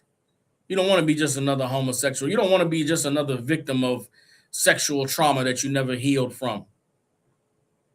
And that's why a lot of people, when they come to that point, they go into the church, they try to find some way to clean themselves up. The only way to really get clean is to come into the truth. Adam and Eve were in the truth, left it, and joined themselves to other nations and their cultures. And then they realized that they had done something horrible and it was shameful. And when the Lord came for Adam and Eve, they had to answer for the wrong that they'd done. And understand this, the same way the Lord came for Adam and Eve after they joined themselves to the other nations and they learned what they were not supposed to learn, the Lord came for them. The Lord is going to come for you too if you leave the truth. You think you're going to leave the truth and this is going to be okay? Now the Lord going to come for you. The Lord is going to remind you of the glory that you lost, remind you of the truth that you turned your back on. I'll tell a quick story, man. Recently, I was in Nashville. I never thought of it this way until now. Recently, a few months ago, I was in Nashville, and there's a brother that used to be in the truth that left the truth. You understand? And this brother, we saw this brother. We was out there in Nashville. We was at a parade. We was all together, all of us and the brothers. And we seen the brother, and the brother seen us. And the brother walked by. The brother could have did anything. He could have said, "Shalom, Akim, hey, what's going on, y'all? How y'all doing?" Or he could have just said nothing. He could have just walked by and said nothing. But the brother passed by all of us and said, "Israelites, Israelites," and kept walking. And I saw the brother walking, coming up. I don't know if anybody else saw him, but I saw him coming up. I saw him get by us. I heard him say, "Israelites, Israelites," and I watched him walk on down the block. And it was amazing to me because the man that I knew was a brother who was a stand-up cat. This cat, he had some manhood about him. This brother that I knew, he would see us and say, "Shalom, Akim, what's going on?" And when the brother walked by and said, "Israelites, Israelites," I knew that there was a shame inside of him that he could not face us. He could not look us in our eyes. He could not stop and say shalom. He had to find some way to, break the ice. And that's what that was the Lord coming for him. Seeing us that day and him not being with us and not being a part of this anymore and not having that spirit he had, that was that shame that Adam and Eve felt. I know that brother felt it that day. And I pray the Lord keep my spirit strong that I never would experience that. But that has to be a horrible feeling. Has to be a horrible thing to know that you were in the truth and you did something evil and fell out of the truth. And rather than trying to get right, you just went back into whatever you went back into. And now the Lord shows up looking for you and you have to say, "I was afraid and I hid myself." You understand? Adam and Eve sinned grievously against the Lord. And they were reminded of the former glory that they had and had to look at the horror that they had brought upon themselves, having turned against the Lord, and they exposed themselves. They used to be special, used to be unique, used to be Adam and Eve were a man and woman that took a stand against the evil of the world, wouldn't partake in the cruelty and the wickedness of these other nations. Then so the serpent beguiled Eve and they jumped into the world. Then the Lord came looking for them and they had to deal with the transgression, deal with their evil. And the way that they had to deal with it is because of fear. Fear is what saved Adam and Eve after they sinned against the Lord. You understand? And it is fear, which is the gift that the Lord gave us after Adam and Eve. Because of the shame and the nakedness that Adam and Eve experienced sinning against the Lord gave them fear to bring them back in. But let's get some more scriptures on this nakedness, all right? To drive home the point, Adam and Eve, after they sinned, were naked and ashamed, so they covered themselves. That naked and ashamed is what we feel being in the world. Before you come into the truth, you are naked and ashamed being a part of the white man's culture, doing the things that they say are acceptable. And when you come into the truth, you have to let the shame of who you were cause you to be born again. You can't carry that shame and be who you are in the truth. You have to become someone brand new. You have to be born again. You have to become someone who looks at that old life you lived and said, "Yeah, man, I was disgusting. I was filthy. I was a horrible person." Some of us are still fighting with that old person. Some of us aren't completely disgusted with how we used to live. Some of us miss it. Some of us miss that old life. It was fun. Getting high and hoes and, homosexuality and prostitutes and Epstein parties. Some of you miss it. You better fight it out. Fight that thing that makes you miss being in the world. Fight that thing that is still trying to convince you that that tree in the midst of the garden is one to make you wise and like a god. That white man's world is so enticing. Oh, you can get money, you can have wealth, and with money you could get any woman you want. You could just go ahead and buy you some vagina. I'm in the ISUB and commanding general, your honor. I could be a millionaire tomorrow. You know what I would never do is buy a bitch. The hell I look like paying some hoe to be my girl. Bitch, what? I'm a priest and captain of the Lord in the ISUPK. If that don't impress you, bitch, then I don't want to deal with you. I don't want some hoe that wouldn't deal with me when I was broke and working at FedEx. Why would I get some money and now deal with a bitch that would be okay with me being in the truth and having more than one wife now that I got some money? Some of you want to get money badly so you could go buy some bad bitch. Brother, it might seem like it's wonderful. It is not. I know some of y'all y'all watch them red popping balloon videos and you be like, damn, they be carrying them cats on there, this and that. And some of you look at these women on the internet and you be like, yeah, but if I had some money, she'd be on me. Brother, there is no thing in life that is more empty feeling than knowing that a woman is dealing with you for money. I mean, it is a horrible thing. It's one of the things that I remember the most from the world. I've been fat my whole life. I remember being fat and women would not look at me. I always was dressed good, smelled good, always could talk. But I remember being fat and not having money, and bitches looked at me like, nigga, never in a million years. Then I got some money and was the nigga on the VIP on the stage, and the hoes was there. I had my pick of the litter. And I remember just feeling gross and disgusting, feeling empty, like, damn. I mean, is it that simple? Is that really what this world is about? It's just if you got the money, you can have it. That's horrible, empty, gross, and I can't describe it. Some of you never experienced it, and you're naked, and you should not be ashamed. You should not be ashamed of never having experienced that life, because trust me, it is a horrible fucking life. Some of you brothers, you in the truth and you single. You don't have a woman, and you haven't met a woman yet that would hear the truth and would accept it. Brother, the Lord is sparing you.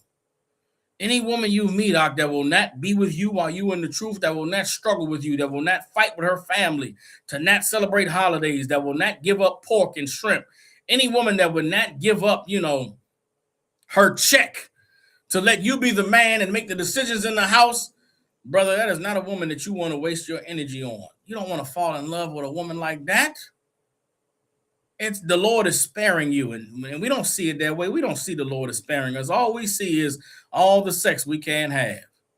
You don't see that bitch was a monster and was evil and would destroy you. You just look at it like, damn, these hoes don't want me. The Lord is sparing you, brother, with all them women that don't want you. Do not be ashamed that they don't want you. Do not feel bad that they don't want you. You have to realize that they don't qualify. They aren't on your level. They are not awoke and spiritual enough to see that you are the man that any woman would die for, would kill to have. You have to know that you are great, and the people who don't recognize it, it's because they are in a deep sleep. They are blind. There's nothing wrong with you. There's everything wrong with the world.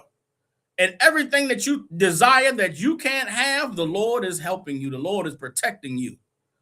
Stop looking at things that don't go your way in this life as though you lost something or you missed out on something. Nah, the Lord protected you, man. I know she was pretty and she got a good job and educated and she smelled good and all the things you like in a woman. You talked to this woman for 3 months, got to know her. She was good. Everything was wonderful.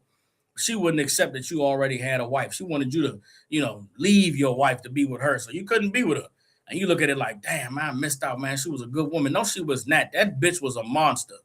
And there was something in that woman that the Lord did not want you to have to suffer to be with her. So the Lord made it to not work. Barakatah Yahweh Yahweh Shah. Thank the Most High in Christ for protecting you from that woman. Some of you sisters in here, I know you come in the truth and you want a husband, man. You single and you want a good man and you've been in this truth for years and nobody's courted you. Nobody's asked for you. A couple brothers you may have wanted that didn't work out. I know you might feel like, damn, nobody wants me. And you might feel like, that brother didn't go my way. The Lord spared you because that brother was not going to love you the way that you needed to be loved. I know you looked at that brother and he's amazing and you see he got his other wives, but guess what? He loved those women. He dealt with them right. He would have got you and not cared about you. He would have not been the man that you needed in your life, and you might have got with that man and not been treated the way that you wanted and would have left the truth. Some of you sisters, the Lord is keeping you in the truth by not letting you have a husband. Because you're going to get a husband and think it's supposed to be one way, and it's not going to be that way. And because you can't have your way, you're going to leave the marriage and leave the truth. The Lord is sparing some of you women. You need the knowledge of God. You do not need the knowledge of Rod. You understand? Some of you women, you don't need penis in your life, because that penis in your life is going to turn you into another person. You need more time to be the woman that God called you to be.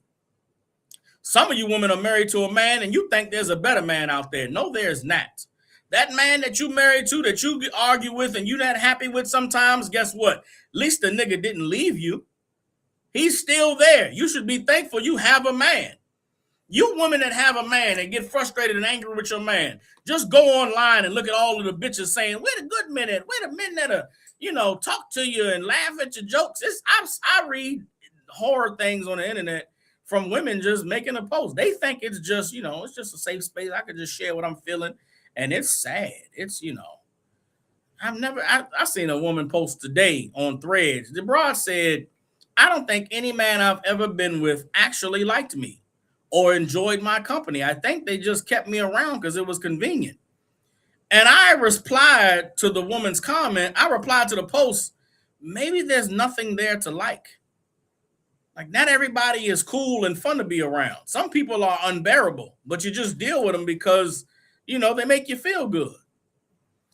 There are women who do not have a man, can't keep a man. Now, there's some niggas that have sex. Another thing I see women talking about on the internet all day is getting their back cracked. It's horrible to read a woman say, I have not had my back cracked in 2 years. It's a lock-in. This is the world. This is the shame that the Lord never wanted Adam and Eve to know of. There are women right now on the internet declaring to the earth, I ain't had my back cracked. I wish there was a man that I knew that wanted me more than just cracking my back, but I really just want my back cracked. Your man who you argue with and fight, guess what? If you just go apologize, if you make that nigga a plate, guess what he'll do? He'll come crack your back. Now, you might argue and fight again in 2 days, but at least he'll come do the cracking. There's women that don't even have a nigga to come do the cracking. Or they give it up to a man and he don't crack it right. He don't crack it good. He don't even crack. Before the cracking even starts, it get a creak and he's done. And now she got to go, wash herself off, and then she never hear from him again. God damn. Some of you women, you in the truth and you have not been married yet, it is good for you. Thank the Lord. Because it is better to be unmarried than to be married to someone who's not going to deal with you right. Now, if you're patient, if you learn how to be kind and learn how to be quiet, if you learn how to be a daughter that pleases the Lord, then he'll deliver you a man. You understand? Some of you brothers, there's a lot of sisters that come in here and they learn the truth, but their desires are still carnal. They want the big, tall, strong cat that they see, on the screen all the time, teaching everywhere, and that's cool. They could go have that brother.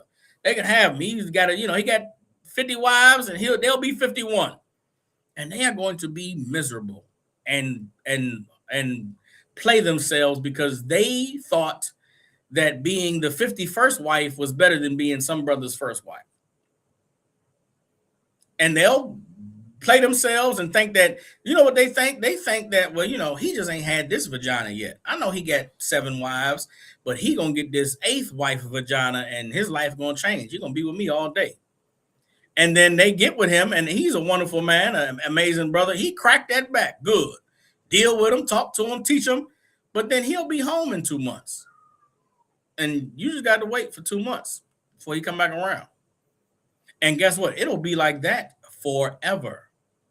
You chose a man, that good man, gonna crack that back, but he'll see you once every 2 months.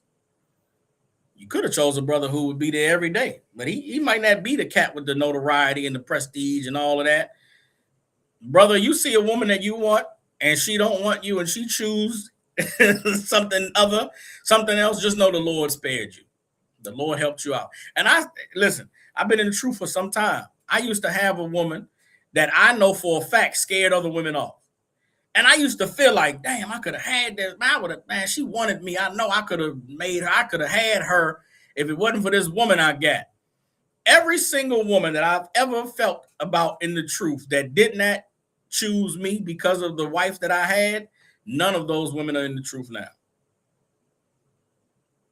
None of them. And I'm talking about in my years in the truth, it's been like 6 of them. I know she wanted me. She's watching my classes all the time, chiming in every time it's the event. She's shalom, Captain. And my rib used to be like, yeah, I know she like you. And I used to be like, man, shut your ass up. She's like, yeah, you go ahead and marry her if you want to. She gonna have to take care of you, do this and that. And I used to be like, well, so what? But you know what I'm saying? None of those women ever put in the request. I never courted them, nothing like that. So to me, it was just, Most High in Christ, right? Sister come in, she get married, Lord be with her. None of those women are in the truth today. Which to me, the Lord spared me. Because why would I have wanted to go through all the things that a man goes through to make a woman his wife and to commit to forever for a bitch to leave for whatever reason? I don't care why you leave a nigga. It ain't valid. You understand? And these men in the UPK are honorable. We don't abuse women. We don't hit women. You understand? Your children are protected and all of that. You leaving a man because he don't come around enough? Well, did you know that before you married him? Did you know that he was busy and on the road all the time and he had prior responsibilities? You thought that he was going to get with you and that was going to stop? You thought he was going to marry you and then move to your city and live with you? Why the hell would he do that? He got responsibilities in his other city across the earth. Why would he come and live and move in with you? Oh, you thought that once you had sex with him, his life was going to change, that your vagina was going to open some magical box in his life to where, oh man, I got to go live there now. Are you, bitch, you retarded? Who told you that? What class did you learn that in? What counsel session did you have where you said, well, sir, surely I know the brother's busy all the time and he told me how much he got going on, but once I have sex with him, won't he just drop all that and come and move with me? No, no, that's not going to happen. So the woman get disillusioned and she get frustrated and she leave the truth. Sisters, if you're single and you haven't been chosen yet, thank the Lord.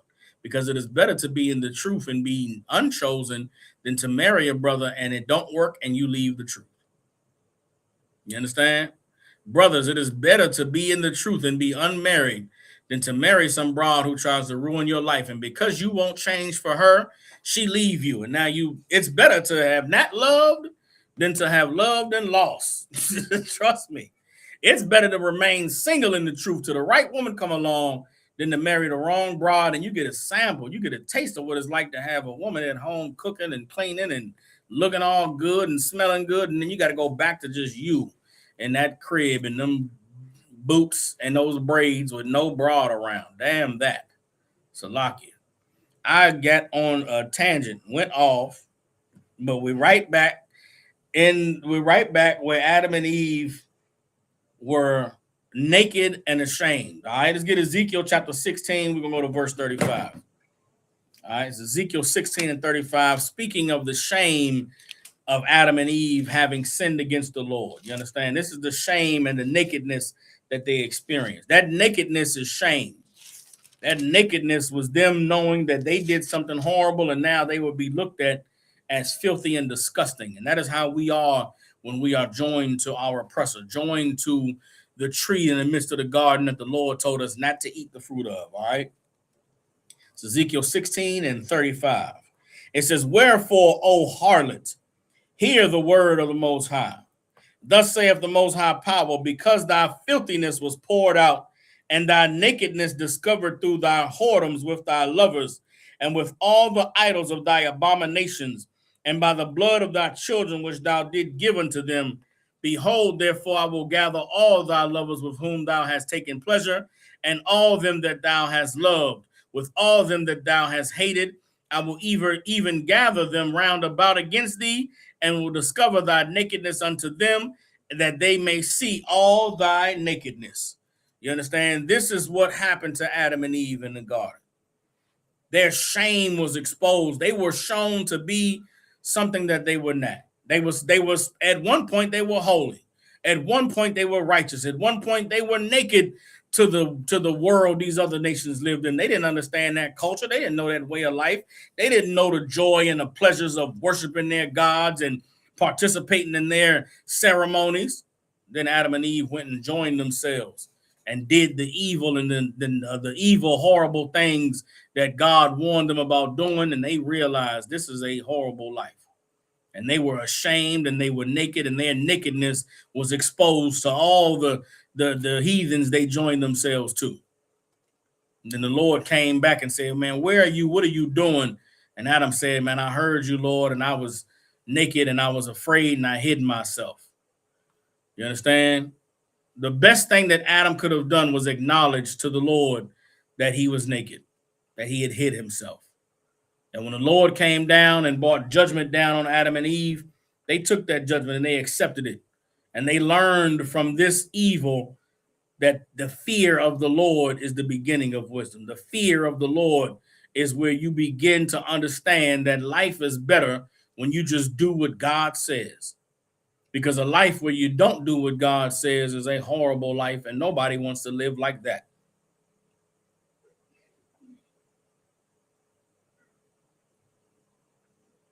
Salakia. Couple more scriptures on this shame, all right, this nakedness. Let's get Ezekiel 23 and 29.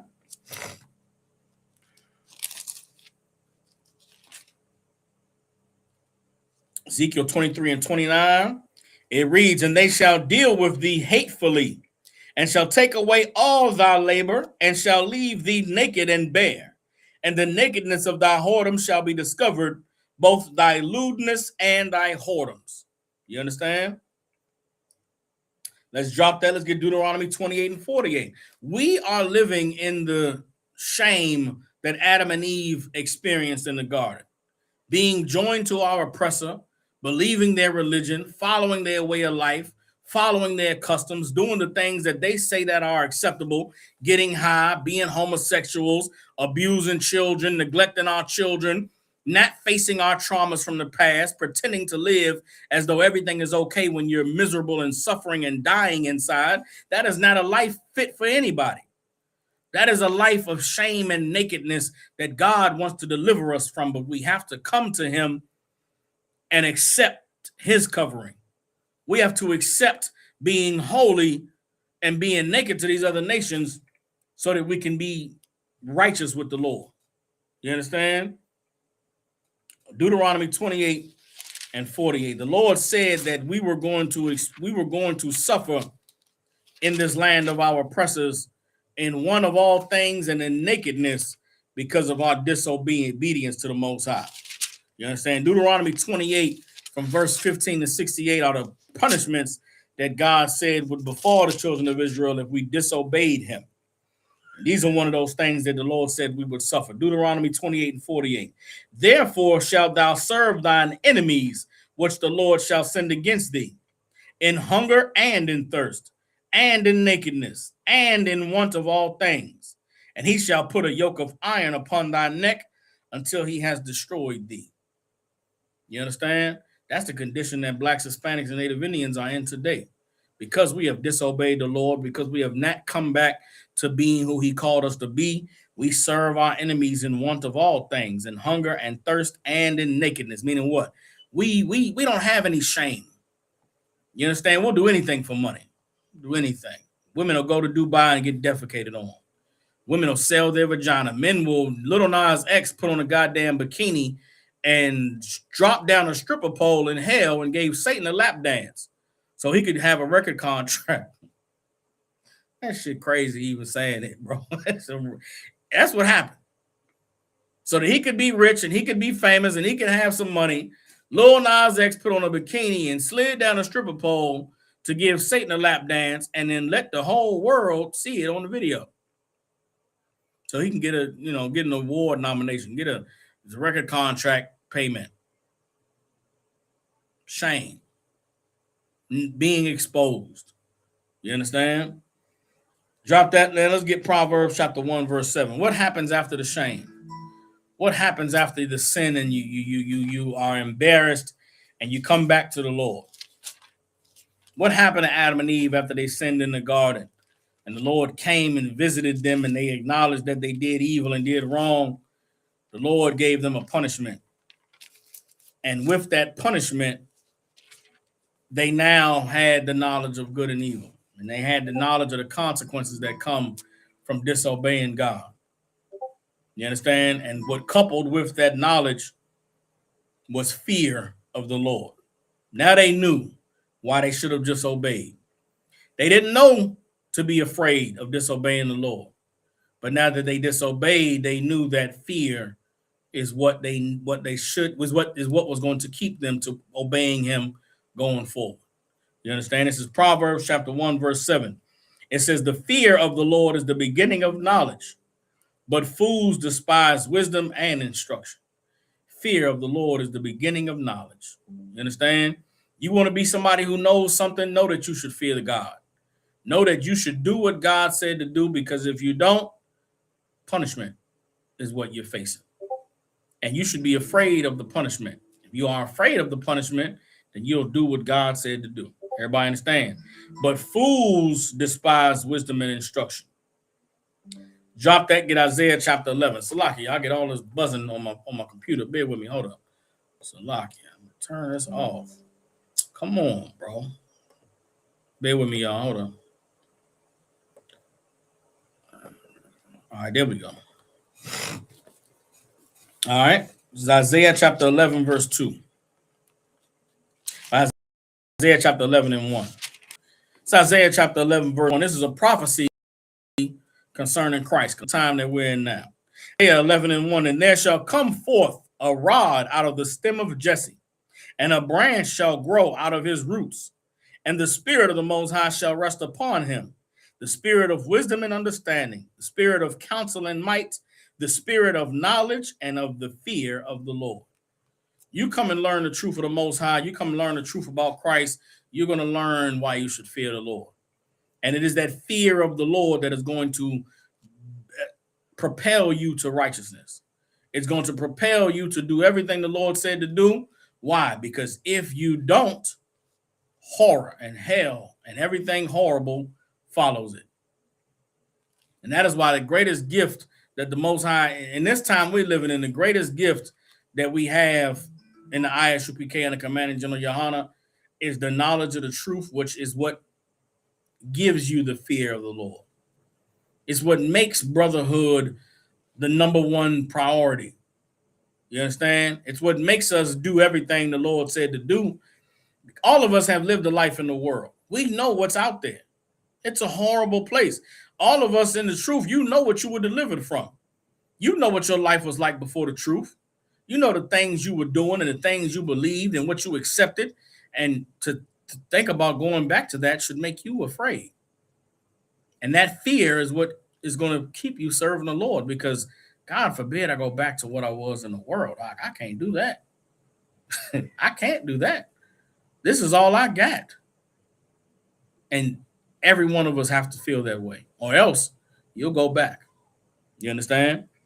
Let's get Isaiah chapter 33, verse 6. Isaiah 33 and 6.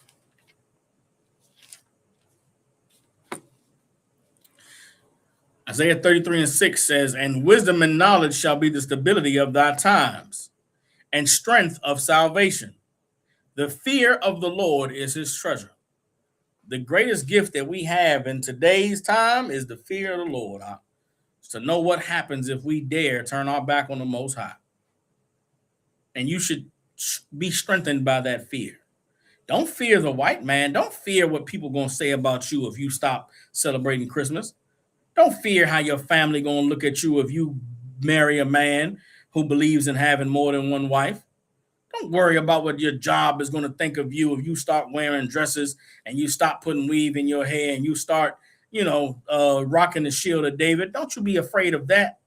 Be afraid of the Lord and what he'll do to you if you don't put on the righteousness, if you don't become holy and stand proudly before these other nations. The Lord, you can't be no secret Israelite. Now, you ain't got to go teaching everybody. You ain't got to go saying the white man the devil at your job, but you better wear your fringes out.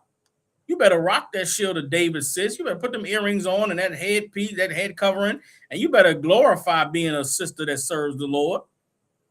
Don't be trying to hide it and ashamed of it. Christ said, whoever's ashamed of me in this wicked generation, I'm going to be ashamed before my Father when I come. You better be proud to be in the truth. You better wear your culture like the Arab wear his culture. You better wear your culture like a Christian wears his culture. You better wear your culture like a Buddhist wear their culture. Stand for the Lord and be damned who cares about it or who feels some kind of way. Let's drop that. Let's get 1 John chapter 4, verse 18. 1 John chapter 4, verse 18.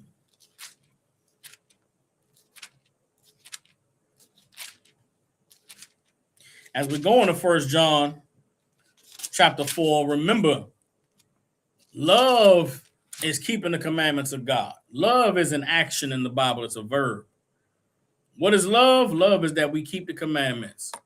You understand? So as we read about love, love and fear go hand in hand.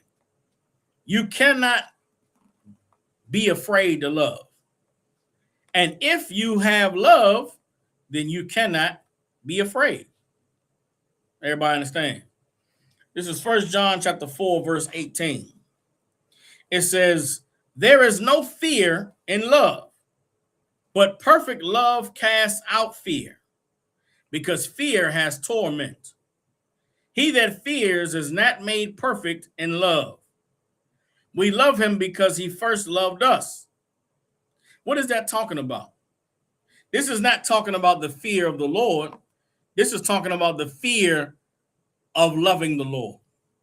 You're afraid to love the Most High. You're afraid to really do what the Lord said to do. You're afraid to really become who God called you to be. Why?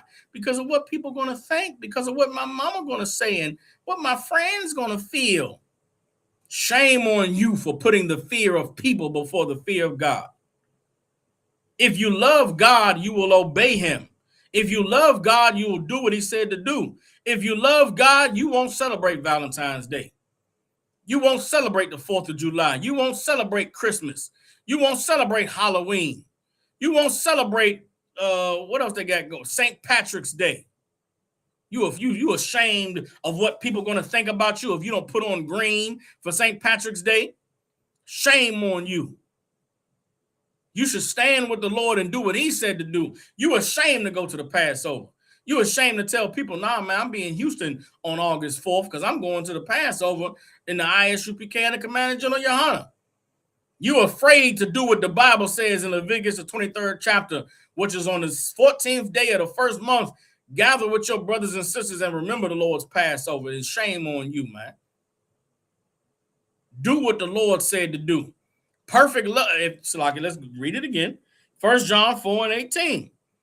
There is no fear in love. If you love the Lord, what you afraid of? Not a goddamn thing. You understand? But perfect love casts out fear. If you're righteous, if your love for the Most High is perfect, then you won't be afraid of anything that could happen. Because fear has torment. Fear of the white man and fear of this society and this world will torment you. It will torment you to try to live this life, but be afraid of what people are going to think or what people are going to say. Damn what they think or what they say. Don't torment yourself. You think the Lord called you out of the world to come into the truth, to learn the truth about him and to live the life he called you to live, for you to be tormented by what people think of you, for you to be tormented by who might leave your life or who might turn their back on you. If somebody turns their back on you for serving the Lord, then damn them. Their love for you is not genuine, it's not real. Anybody that would not be happy and proud of you for giving your life to the Lord and obeying him, damn them. They are not good for your life anyway. Fear has torment. You understand? He that fears is not made perfect in love. You can't be righteous if you're afraid of what serving the Lord is going to cost you. 1 John 4 and 19. We love him because he loved us first. Verse 20. If a man say, I love God and hates his brother, he is a liar. For he that loves not his brother whom he has seen, how can he love God whom he has not seen? Verse 21, and this commandment have we from him, that he who also loves God loves his brother also. That's a scripture that's cut some of you sisters. Some of you sisters so goddamn selfish and wanting a man all to yourself. What about all these single women out here? What about all these women that can't find a man? You think you deserve to never have to share your man. You think you deserve a man to love you and only you? How selfish are you? Think of your man and think of how he loves you and he been there for you and he watch over you and take care of you and he do the things that a man has to do to love a woman. And you withhold that from another woman because you stingy, because you selfish, because you don't share. You a bitch and a monster. Shame on you for not allowing that man's greatness to be experienced by another woman. You hate other women so much that you don't want a woman that's single and miserable to experience a good man like you. What did you do to deserve to have a good man that this other woman can't have no man? She got to go without a man because you got a good man and you don't want nobody else to have him. Some of you women better check your spirit because the Lord going to give that man to all the women. He going to make sure that man get 3-4 more women that are better than you. You should just go ahead and let him have one. You willingly serve that man up to a woman that is deserving. You go bring that woman into the truth and teach her about the love, the wonderful love of God. And there's a beautiful, amazing man you have. And let that man decide if he want to be with that woman and you deal with it. Or else the time going to come, the Lord going to make sure he get 4 other women that's better than you. And you're going to sit around and look at these 4 women that don't even know you, ain't got no kind of relationship with you, might not even like you. And you're going to have to deal with it. One way or another, the Lord said, we're going to keep his commandments.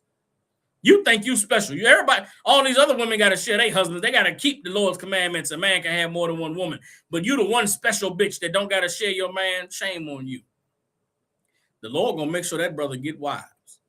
And it's going to be a glorious, wonderful thing. You understand?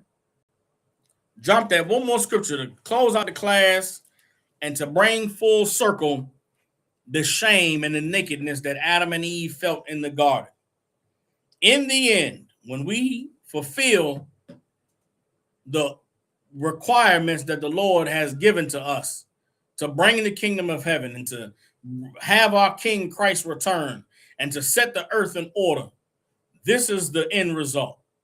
There was a time that we were naked, that we were ashamed. There was a time in the garden where Adam and Eve knew that they had done wrong and felt naked and tried to cover themselves with fig leaves because of the tree that was in the midst of the garden. But there's a time coming where that tree that was in the midst of the garden is going to experience what Adam and Eve experienced. And we are in that time now. The Lord is revealing the truth about our oppressor, and they are ashamed. You understand? They are afraid. Them Epstein files and the evil in the government and all the things that are being uncovered, they know that we can see them for who they are, and they don't like it. And it's going to increase. And the day when Christ returns, all of the records of the history of the earth are going to be laid bare, and the shame of this oppressor is going to be what covers them. Right now, they're covered in glory and with power and strength and influence over the earth. There is a shame that is coming that is going to cover them. You understand? Let's get Isaiah chapter 47. Read verse 1, then we're going to go to the book of Obadiah. All right. It's Isaiah chapter 47, verse 1. It says, "Come down and sit in the dust, O virgin daughter of Babylon. Sit on the ground. There is no throne, O daughter of the Chaldeans, for thou shalt no more be called tender and delicate." Who is the daughter of Babylon? Who is the daughter of the Chaldeans? It's America. It's the Western powers of this earth today. It's the white man. You understand? The white man is the virgin daughter of Babylon. The white man was the serpent in the Garden of Eden. The tree in the midst of the garden of the knowledge of the good and evil was the culture and the way of life of our oppressor. It's the culture and the way of life of the serpent. And they make it seem as though joining them would make you wise and would make you rich, and it's a wonderful life. But then you join them and you get molested. You join them and your children get sex trafficked. You join them and the men are bending over and grabbing their ankles and the women are being shared. You understand? Like a I don't know, like something gay men share. You join your oppressor and experience everything horrible, drug addiction and, violence in relationships. All horrible things come from being joined to our oppressor and their culture. But there's a day coming where they're going to be told to sit and come down from their high seat. Verse 2, take the millstones and grind meal, uncover thy locks, make bare the leg, uncover the thigh, pass over the rivers. Meaning they're going to have to go on the run.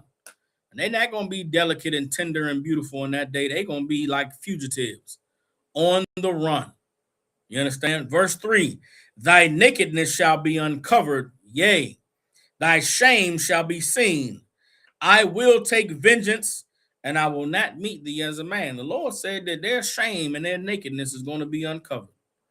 Epstein files is a part of that shame and that nakedness being uncovered. Bill Gates giving his wife an STD and then talking about the little girls, the young women that they liked at these parties. That is so shameful to these rich, powerful people. They thought they would hide and live in the darkness forever. Not when there's a power in the universe that said that what is done in darkness is going to come to light. The light is beginning to shine. And as we continue to stand in the truth and stand in the righteousness of the Lord, that light is going to cover everything. And all the things that have been hidden and in the dark, they will be exposed. You understand? Drop that. Let's get Obadiah. I believe it's verse 8 or 10, and then we'll close out the class, all right? Again, these things that you're learning in the Israelite school of UPK, you're not going to learn nowhere else. You never get this breakdown and get this understanding anywhere. You understand? It is the Most High that has revealed this truth to his priests, the prophets, and the Lord has allowed us today to be able to deliver it to those who are seeking and searching to find the truth. This is Obadiah chapter 10. It says, for thy violence against thy brother Jacob, shame shall cover thee, and thou shalt be cut off forever. Who is this talking to? This is talking to Edom. Let's just get it. Obadiah chapter 1. Well, Obadiah is just one chapter, but verse 1 in Obadiah. The vision of Obadiah, thus saith the Lord God concerning Edom. Who's Edom? The forefather of the white man. Edom is the white race. God says, for thy violence against thy brother Jacob, shame shall cover thee. You understand? Shame is what's coming for our oppressor, for the evil that they've done against us and done in the earth. And their culture and their way of life is rebellion against the Most High. And it is the consequences of rebellion against the Most High that God never wanted for Adam and Eve to learn, which is why he told them not to eat of the fruit that was in the midst of the tree. That was in the tree in the midst of the garden.